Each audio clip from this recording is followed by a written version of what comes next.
fighting for? I hope everyone has had a chance to read Workers' Strike Back's program and the Fight the Rich campaign proposal we've circulated here today. These are the main demands we are proposing at our Workers' Strike Back convention tomorrow, which we'll be discussing, amending, and voting on. Fight the rich and the billionaire class in their system. Workers need a real raise, $25 an hour minimum wage. Good union jobs for all. Stop the climate catastrophe. Take big energy corporations into workers' ownership.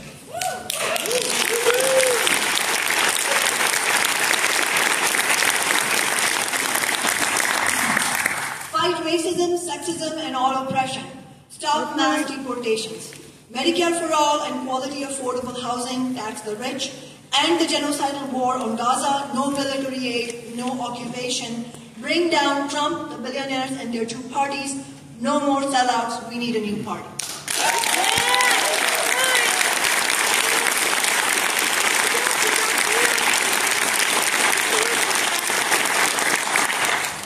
We need to build our campaigns around things we agree on and that we can use to mobilize many thousands of people to fight for, because they could make a real difference in their lives.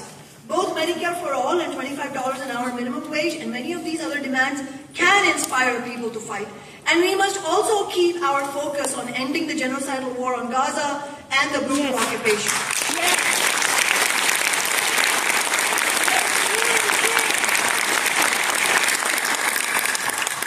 It seems unlikely the current ceasefire will make it to the second phase, and already Israel has breached it multiple times. This is one of the worst genocides of our generation, and we must find every path to stop it. We need to build an international anti-war movement alongside an international workers' movement. Yes.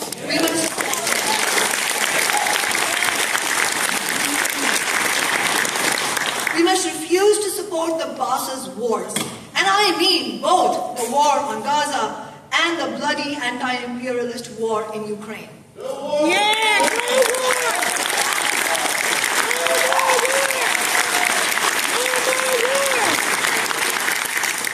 These conflicts are a product of the global capitalist crisis. We are entering into a new era of war, which comes out of the winding down of the era of neoliberal globalization, which was rooted in a world in which US imperialism was the undisputed power. That world is gone, replaced by the US-China global conflict, and with it, economic nationalism and proxy wars. The billionaires in different countries are increasingly locked in violent competition between each other, violence against, that we face. Imperialist war, including the horrific meat grinder taking place in Ukraine right now, is not in the interest of the working class, and we must reject it. The rich want us to offer up our corpses for the purpose of their fight over profits and resources.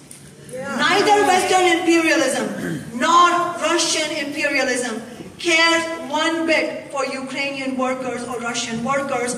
Neither does Zelensky. And not one more worker should be dying for Putin or Zelensky.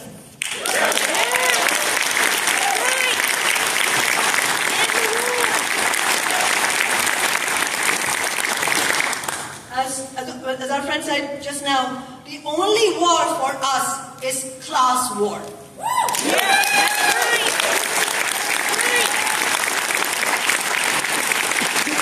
And we must support Ukrainian and Russian workers in their fight against their own capitalist classes in bringing down both Putin and Zelensky. That is a fight we should fully take on board.